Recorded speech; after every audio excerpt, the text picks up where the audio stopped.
सबसे महत्वपूर्ण बात, अगर आपने इस पूरे वीडियो कोर्स में या इस वीडियो का एक भी सेकंड मिस किया या एक बार भी आपने स्किप किया तो आप कुछ भी सीखने वाले नहीं हैं।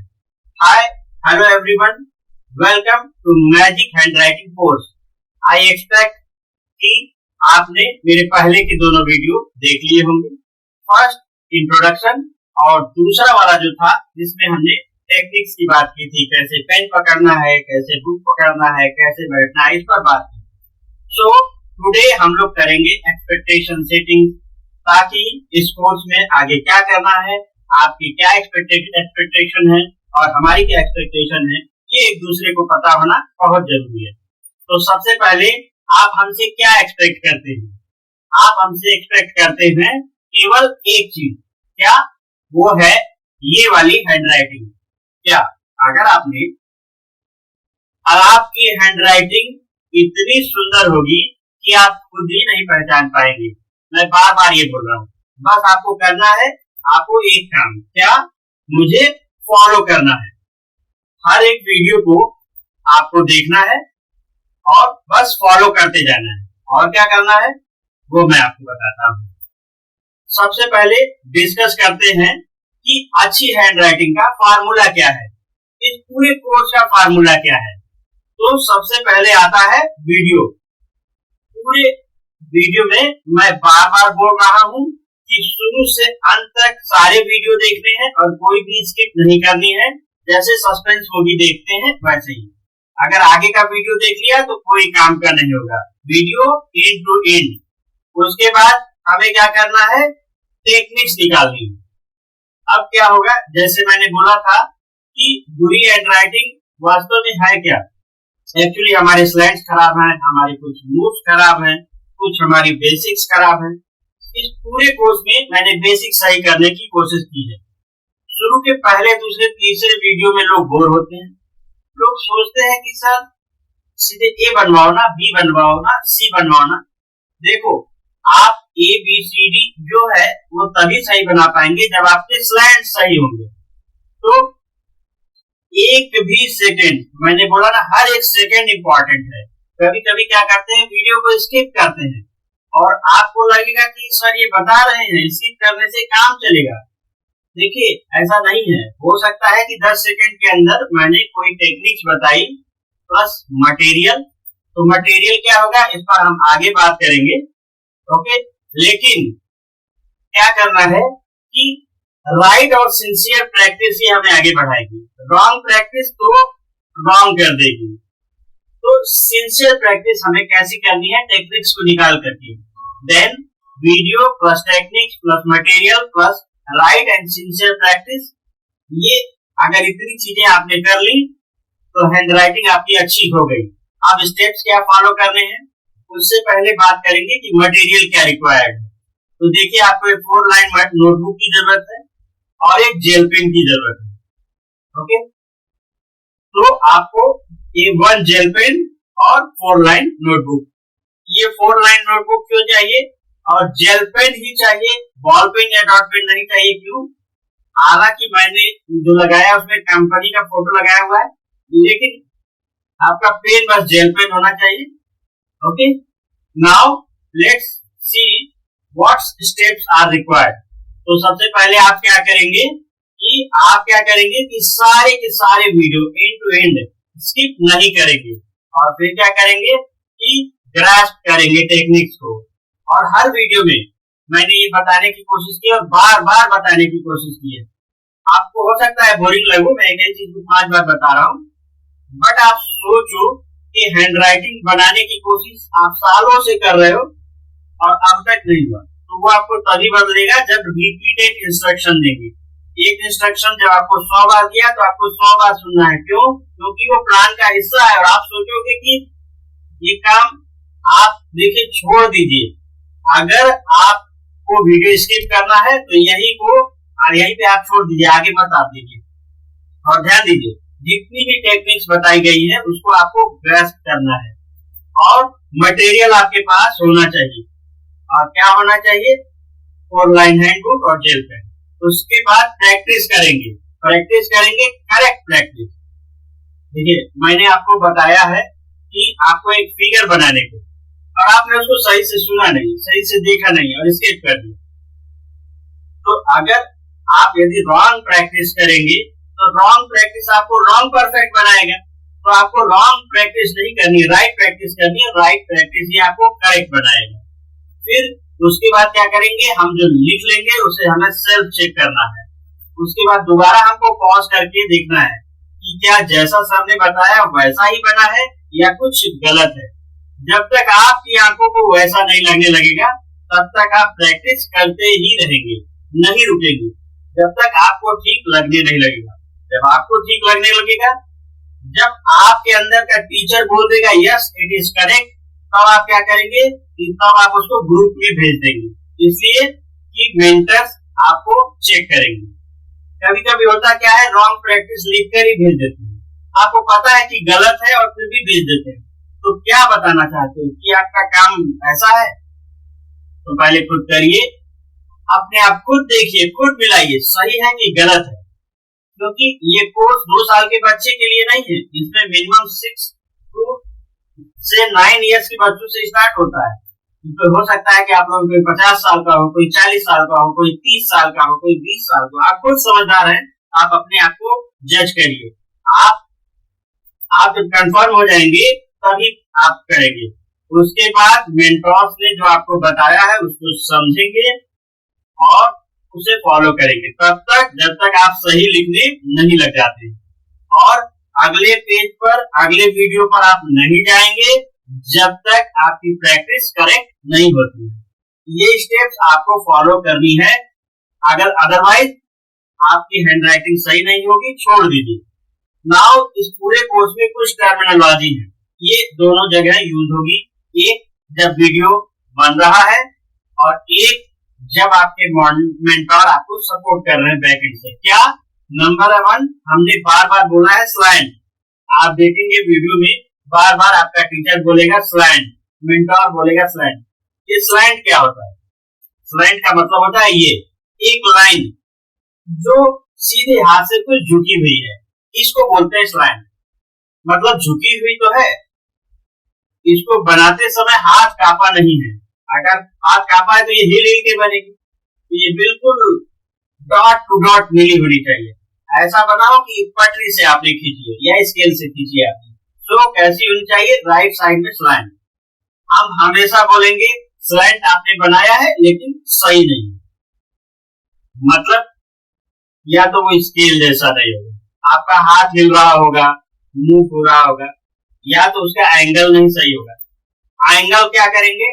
एंगल हमेशा इतना ही होना चाहिए, इतना यानी 75 डिग्री होना चाहिए। एंगल कोई और नहीं होना चाहिए। आपको स्लैंट हमेशा 75 डिग्री में बनाना होगा। ओके, ना ये 70 हो ना 80 हो, कोई भी एंगल आप बनाते समय अपने पास चांदा से एक बार चेक करिए, बार बार चेक करिए। करेक्ट? तो आपको दिखाने के लिए बनाया है, ऐसे ही आपको एंगल बनाना है, इसी को मैं स्लैंट कह रहा हूँ। ओके, उसके बाद हम बात करेंगे स्ट्रेट लाइन की। स्ट्रेट लाइन की जब हम बात करेंगे तो ये क्या होगा, ये लाइन होगा यानी 90 डिग्री। स्ट्रेट लाइन सीधी होती है और इसी सीधी लाइन को हम राइट साइड में थोड़ा झुका देंगे तो वो स्लैंट बन जाएगा। तो टर्मिनोलॉजी हम डिस्कस कर रहे हैं इस पूरे कोर्स के लिए। फिर उसके बाद हम बोलेंगे डाउन साइड अप, यानी नीचे से ऊपर। डाउन साइड अप जब बोलेंगे, जब हम बोलेंगे स्लैंट डाउन साइड अप बनाइए, तो आप क्या करेंगे? नीचे से ऊपर बनाएंगे। आप क्या कर रहे हैं? ऊपर से नीचे तक बना रहे हो, तो बनाते रहिए जो बनाना है। भाई जब आप हमारी बात को सुनोगे हम, तभी आपका राइटिंग सही होगा। और उसके बाद डाउन साइड अप की बात करेंगे। अप साइड डाउन यानी ऊपर से नीचे बनाना, तो अप साइड डाउन यानी ऊपर से नीचे से बनाना। अब हम स्टेप्स की बात करेंगे। स्टेप्स जैसे ये एक फिगर है जिसमें हम क्या कर रहे हैं, ये 3 बार बन रही है। पहला ऊपर से नीचे, फिर नीचे से ऊपर, फिर ऊपर से नीचे। तो इस स्टेप्स को मूव्स हम बोलेंगे। तो इसमें जब आपकी कोई गलती होगी तो हम कैसे बताएंगे? तो इसको हम स्टेप्स बोलेंगे। ओके, पहले को फर्स्ट स्टेप, दूसरे को सेकंड स्टेप, तीसरे को थर्ड स्टेप। मान लीजिए आपने यहाँ गलती की है स्टेप्स में, तो मैं बोलूंगा कि आप ये पहले ये फर्स्ट स्टेप, ये सेकेंड स्टेप और ये थर्ड स्टेप, मतलब कुछ भी हम बोलेंगे तो स्टेप्स की बात करेंगे तो आप समझ जाइएगा कि हम क्या बोल रहे हैं। सो दीज आर टर्मिनोलॉजी जिसको हम यूज करेंगे। अब बात करेंगे जो सबसे इम्पोर्टेंट 4 चीजें हैं जिनका आपने ध्यान रख लिया तो आपकी राइटिंग हो गई सुंदर अभी से, बिना इस कोर्स को ज्वाइन किए। ये क्या ये 4 चीजें हैं, सबसे पहले इनको ध्यान रखिएगा।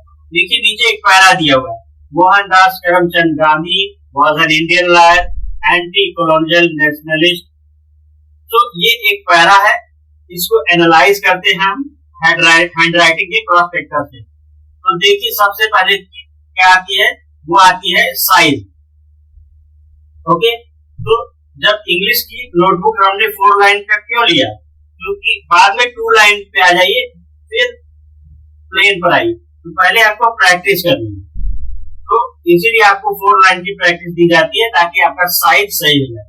तो जरा देखिए 3 तरह के अल्फाबेट्स होते हैं या 4 तरह के। पहला अल्फाबेट क्या होता है, जो इंग्लिश की 4 लाइन की पहली 3 लाइन में बनते हैं, फिर दूसरे जो नीचे के 3 लाइन में बनते हैं, चौथे जो नीचे की 4 लाइन में बनते हैं। तो देखिए capital M H D K H D, ये किस में बन रहा है, ये पहले 3 लाइन में बन रहा है। और देखिए सारे बराबर है कि नहीं, ऐसा नहीं ना है कि M बड़ा है, H छोटा है, D बड़ा है, ऐसा नहीं ना है। तो 3 लाइनों वाले ये सब बराबर है। उसके बाद आप देखिए ऐसे लेटर्स होते हैं जो बीच के 2 लाइंस में आते हैं, जैसे O A N, even D का बीच वाला पार्ट या H का ये बीच वाला पार्ट, देखिए सारे बराबर है कि नहीं बराबर है। कुछ लेटर्स ऐसे हैं जो लास्ट के 3 लेटर्स में थे, जैसे ये Y, और अगर कोई और होता तो बाय चांस वो भी बराबर होता है। तो चारों लाइन में जैसे P F वो सारे बराबर होंगे। तो साइज जो है वो मोस्ट इंपॉर्टेंट थिंग है। ऐसा नहीं होगा कि एक कोई बड़ा होगा कोई छोटा होगा, नहीं, सब बराबर होंगे अपने लाइन के अकॉर्डिंग। तो उसके बाद हम बात करेंगे स्पेस की। ओके, तो स्पेस 3 प्रकार की होती है। पहला अल्फाबेट्स के बीच, जैसे या दूसरा वर्ड, ठीक है। तो पहला MOHANDAS, तो कहीं भी 2 अल्फाबेट्स की दूरी अलग अलग नहीं होगी। दूसरा स्पेस यानी 2 वर्ड के बीच में, Mohandas and Karamchand, Karamchand and Gandhi, Gandhi and was. तो थर्ड क्या है, ये बिटवीन द लाइन, जैसे मोहनदास और एथिक्स वाली, इंडिपेंडेंस वाली, द वर्ड वाली, यानी ये। सो हमें ध्यान रखना है कि 2 अल्फाबेट्स के बीच की दूरी, 2 वर्ड्स के बीच की दूरी और लाइन के बीच की दूरी हमेशा रहनी चाहिए बराबर। Third thing is angle. मैंने बोला था ना, एक स्ट्रेट लाइन होगी और एक स्लैंट। देखिए अब जो ये लिखा हुआ है ये स्ट्रेट लाइन में लिखा हुआ है, ये सारे MOHA ये सारे के सारे स्ट्रेट लाइन में बने हुआ है। इसे बोलते हैं 90 डिग्री हैंडराइटिंग, प्रिंट हैंडराइटिंग। अगर हम इसको इटैलिक कर दें, अगर इटैलिक कर देंगे मोहनदास करमचंद गांधी को, तो सारे के सारे टर्न हो जाएंगे टुवर्ड्स राइट। वो क्या होगा, वो होगा एंगल। अब कितना एंगल, मैंने आपसे कहा कि 75 डिग्री एंगल। सपोज मैंने कहा कि M मेरा एंगल में है, O दूसरे एंगल में है, H दूसरे एंगल में लिखा। सो एंगल जो होगा वो एक जैसा होगा। तो अगर आपका मेंटोर बोलता है कि स्लैंट आर सीन, मतलब क्या कि आपके सारे एंगल प्रॉपर नहीं बन रहे, तो आपके सारे एंगल एक जैसे बनना चाहिए। और फोर्थ है speed, this is most important. आप उतने ही टाइम में लिखेंगे जितना कि आपका मेंटर आपसे बोल रहा है। अगर वो बोल रहा है कि कोई चीज 6 सेकंड में लिखना है तो आपको 6 सेकंड में लिखना है। अगर वो बोल रहा है 20 सेकंड तो आपको 20 सेकंड में लिखना है, क्योंकि ट्रायल एंड टेस्टेड। क्योंकि जितना आपको बोला जा रहा है उतने उतना आप स्पीड का बहुत ध्यान रखिए। And end of the most important, suppose आपका नाम राम है या सीता है और आप एक मिरर के सामने खड़े हो, तो आपकी दो आंखें ही ना होंगी, आपकी नाक जितनी बड़ी है मिरर में उतनी ही बड़ी दिखेगी। अगर वैसे नहीं दिख रहे तो मिरर क्या है, डिफेक्टिव है। अगर आपके सामने मान लीजिए 10 मिरर्स हो, तो 10 मिनट में आप एक जैसे दिखेंगे नहीं, या फिर कोई नया आके कंफ्यूज हो जाएगा कि आप असली है या कौन सा। तो आपको क्या करना है, अगर आपने एक पेपर 100 टाइम ए बनाया है तो सारे ए एक जैसे बनेंगे। अगर गलत होंगे तो सारे ए, अगर आपके आंख खराब होंगे तो सारे मिरर्स में खराब आए, मतलब अच्छे आएंगे तो सारे में अच्छे आएंगे, खराब आएंगे तो सारे में खराब आएंगे। तो हम क्या करें, अगर हम गलती कर रहे हैं, गलत वाले को पॉज करेंगे, सही वाले को सर्किल करेंगे। So this is called mirror concept. और अगर आपका एक जैसा नहीं है तो मिरर आपका डिफेक्टिव है। तो 4 चीजें हैं, size, space, slant and speed.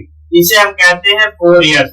अगर आपने इस 4 इयर्स का ध्यान रख लिया, अगर आपने पूरा वीडियो देख लिया, अगर आपने सारी टेक्निक ग्रास्प कर ली और अपने मेंटर की बात मान ली, तो क्या होगा कि 100% भगवान भी आपकी मदद करेंगे।